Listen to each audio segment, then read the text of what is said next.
ಖಂಡಿತ it's a credit to the district. ನಮ್ಮ ಏನು ಆ ಥರ ಕನಸು ಕಾಣ್ತಾ ಇಲ್ಲ.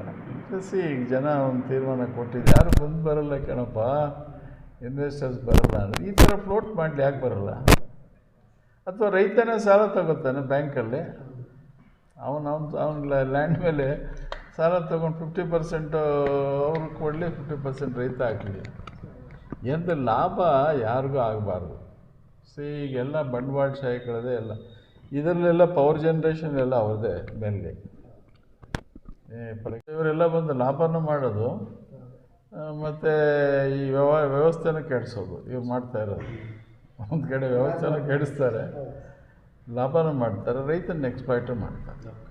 ಸರ್, ಈಗ ಒಂದು ಕಡೆ ಸಚಿವ ಸಂಪುಟ ಹೆಚ್ಚು ಮಾಹಿತಿ ಇಲ್ಲ ಅದು. ಯಾಕೆಂದರೆ I am not in the government.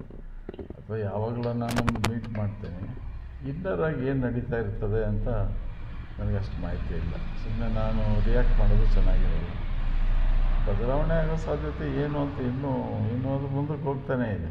So ಅದರಿಂದ I can not comment on that. ಅಲ್ಲ, ಪ್ರಾಧಿಕಾರ ಮಾಡೋಕ್ಕೆ ಬದಲು ನಾವು ಈಗಾಗಲೇ 2013ರಲ್ಲಿ 14ರಲ್ಲಿ ಇದೇ ಸಿದ್ದರಾಮಯ್ಯನವರು ಸಬ್ ರೀಜನಲ್ ಸೈನ್ಸ್ ಸೆಂಟರ್ ಅಂತ ನಮಗೆ 5 ಕೋಟಿ ಕೊಟ್ಟರು, HN ಅವರ ನೆನಪಲ್ಲಿ. ಅದನ್ನು ಡೆವಲಪ್ ಮಾಡಿ ನಾವು ಈಗೆಲ್ಲ ಒಂದಷ್ಟು ಹಂತಕ್ಕೆ ಬಂದಿದೆ. ಅದು ತಾವು ನೋಡಿರ್ತೀರಿ, ಅದು ನೋಡಬೇಕು. ಒಂದು ಹಂತಕ್ಕೆ ಬಂತು. ನಮಗೆ ಇದನ್ನು ಯಾಕೆ ಅಂತಾರಾಷ್ಟ್ರೀಯ ಮಟ್ಟದಲ್ಲಿ ಮಾಡಬಾರ್ದು ಅಂತ ಯೋಚನೆ ಹೊಡಿತು. 5-10 ಎಕರೆ ಬದಲು ನಾವು 150 ಎಕರೆ ಈಗ ಅಲ್ಲಿ ಸಮೀಪ ಇರೋ ಜಮೀನೆಲ್ಲ ತಗೊಂಡು ಅದೆಲ್ಲ ಗ್ರ್ಯಾಂಟ್ ಆಗಿ ಕಾಂಪೌಂಡ್ ಕೂಡ ಆಗಿಬಿಟ್ಟಿದೆ ಈಗ. ಸೊ ಅಲ್ಲಿ ನಾವು ಒಂದು ಟೀಮ್ ಆಫ್ ಎಕ್ಸ್ಪರ್ಟ್ಸ್ ಇದ್ದಾರೆ ನಮಗೆ, ಇಂಡಿಯನ್ ಇನ್ಸ್ಟಿಟ್ಯೂಟ್ ಆಫ್ ಸೈನ್ಸು, ಕೆಲವು ಸೈಂಟಿಸ್ಟು, ಅವರ ಅಸೋಸಿಯೇಟ್ಸು, ಬೇರೆ ಬೇರೆ ದೇಶದಲ್ಲಿರೋ ಸೈಂಟಿಸ್ಟ್ಗಳು ಈ ಒಂದು ಸೈನ್ಸ್ ಸೆಂಟ್ನ ಡೆವಲಪ್ ಮಾಡೋದಕ್ಕೆ ಭಾಳಷ್ಟು. ಈಗ ಫಾರ್ ಎಕ್ಸಾಂಪಲ್ ಲಿಪಿ ಮನೆ ಅಂತ ನಾವೇನು ತೋರಿಸಿದ್ವಿ, ಇದು ತಾವು ಕೇಳಿರ್ಬೋದು. ದೇವರಕಂಡ ರೆಡ್ಡಿ ಅಂತೇಳಿ is A very well known historian. ಅವರು ಹಂಪಿ ಯೂನಿವರ್ಸಿಟಿಯಲ್ಲೆಲ್ಲ ಇದಾಗಿದ್ದರು. ಅವರಿಗೆ is on authority on history. ಈ ಕೆಲವು ಶಾಸನಗಳನ್ನು ಅಧ್ಯಯನ ಮಾಡ್ತಕ್ಕಂಥ is A very good expert. ಮತ್ತು ಲ್ಯಾಂಗ್ವೇಜಸ್ಸು, ಈಗೇನು ನಾವು ಲಿಪಿ ಮನೆ ಅಂದ್ವಲ್ಲ, ಈ ಕನ್ನಡ ಭಾಷೆ ಹೇಗೆ ಪ್ರಾರಂಭ ಆಯಿತು 4ನೇ ಶತಮಾನದಿಂದ. 6ನೇ ಶತಮಾನದಲ್ಲಿ ಹಲ್ವಡಿ ಶಾಸನ ಸಿಕ್ಕಿದ್ದು ಅಧಿಕೃತವಾದಂಥ ಒಂದು ಶಾಸನ ಕನ್ನಡ. ಅದಕ್ಕೆ ಮೊದಲು ಕೂಡ 4ನೇ ಶತಮಾನದಲ್ಲಿ ಕನ್ನಡದ ಅಕ್ಷರ ಬಳಕೆ ಆಗಿರ್ತಕ್ಕಂಥ ಶಾಸನಗಳು ಸಿಕ್ಕಿದೆ. ಸೊ ಅಲ್ಲಿಂದ ನಮ್ಮ ಕನ್ನಡ ಭಾಷೆಗೆ ಒಂದು ಶ್ರೀಮಂತಿಕೆ ಇದೆ. ಮತ್ತು ಭಾಷೆ ಹೇಗಾಯಿತು ಏನು, ಮತ್ತು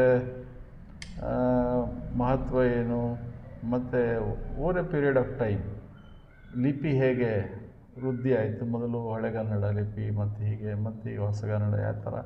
ಸೊ ಈ ಎವಲ್ಯೂಷನ್ ಆಫ್ ಲ್ಯಾಂಗ್ವೇಜು ಅದರ ಕಂಪ್ಲೀಟ್ ಚಿತ್ರಣ ಅಲ್ಲಿ ಸಿಗುತ್ತೆ ಲಿಪಿ ಮನೆ.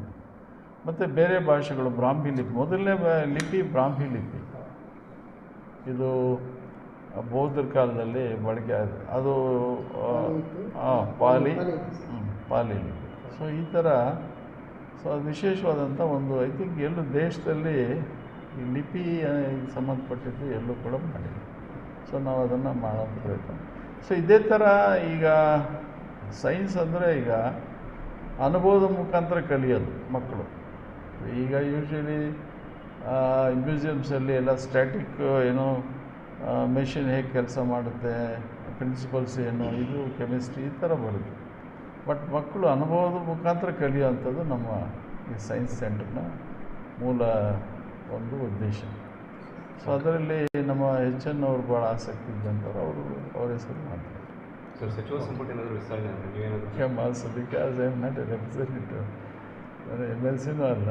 ಸೊ ಆದರೆ 2 ವರ್ಷ ಆಗಿದೆ, ನೋಡೋಣ ಮುಂದೆ ಏನು ಮಾಡ್ತಾರೆ.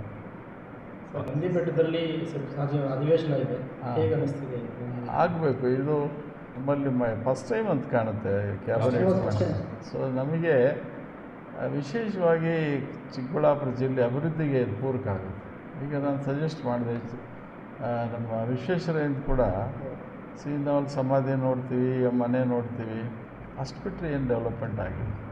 ಅಲ್ಲಿ ಭಾಳಷ್ಟು ನಾವು ಡೆವಲಪ್ ಮಾಡ್ಬೋದು. ಅದಾಯಿತು. ಅವಾಗ ಸ್ವಲ್ಪ ಫೇಸ್ ಲಿಫ್ಟ್ ಕೊಟ್ಟರು. ಬಟ್ ಎಷ್ಟು ನಾವು ಎಚ್ ನರಸಿಂಹಯ್ಯಕ್ಕಿಂತ ಹೆಚ್ಚು ನಾವು ವಿಶ್ವೇಶ್ವರಯ್ಯ ಕೊಡುಗೆ ಭಾಳ ಇದೆ, ದೇಶಕ್ಕೆ ಇದೆ. ಸೊ ಅವ್ರನ್ನ ಎಕ್ಸ್ಪೋಸ್ ಮಾಡೋವಂಥದ್ದು ಭಾಳ ಅಗತ್ಯ ಇದೆ. ಮತ್ತು ನಂದಿಗಿರಿಧಾಮ ಮೇಲೆ ಟೂರಿಸಮ್ಮು, ಆ ನಂದಿ ಟೆಂಪಲ್ಲು, ಇದೆಲ್ಲ ಸಮಗ್ರವಾಗಿ ಅಭಿವೃದ್ಧಿ ಮಾಡೋದು ಸ್ಕೋಪ್ ಇದೆ. ನಾನು ಸಲಹೆ ಕೊಟ್ಟಿದ್ದೀನಿ. ಮೋಸ್ಟ್ಲಿ ಸುಧಾಕರು ಸ್ವಲ್ಪ ಇಂಟ್ರೆಸ್ಟೆಡ್ ಇದ್ದಾರೆ.